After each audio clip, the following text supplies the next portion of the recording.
कधी कधी संकटाच्या क्षणी माणुसकी देवासारखी धावून येते, याचा प्रत्यय कसारा रेल्वे स्थानकावर आला।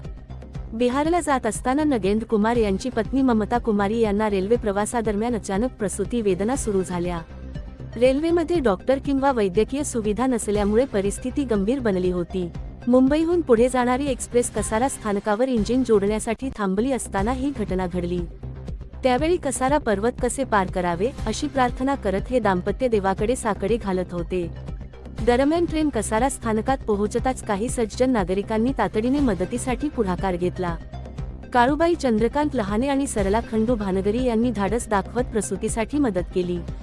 याचवेळी प्राथमिक आरोग्य केंद्र कसारा येथील सुकला मॅडम यांनी कर्तव्यदक्ष नर्स सिस्टर सोनाली सागर सांगळे यांना माहिती दिली।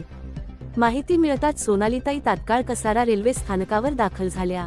स्थानकावर कोणतीही वैद्यकीय सुविधा उपलब्ध नसतानाही त्यांनी धैर्य आणि कौशल्याच्या जोरावर प्रसूतीची प्रक्रिया पूर्ण केली। त्यांच्या अथक प्रयत्नांमुळे आई आणि बाळ दोघेही सुरक्षित राहिले। यानंतर अँब्युलन्स चालक सतीश खरे, शोभा सोनवणे, GRPF, पोलीस शिपाई विष्णू आसाराम सुपेकर तसेच सरपंच प्रकाश वीर यांनी तातडीने मदत करत महिलेला प्राथमिक आरोग्य केंद्र कसारा येथे सुरक्षित दाखल केले। सध्या आई व बाळाची प्रकृती स्थिर असल्याची माहिती मिळाली आहे।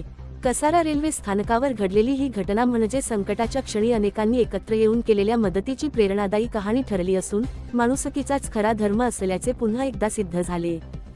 Bell icon. Never miss an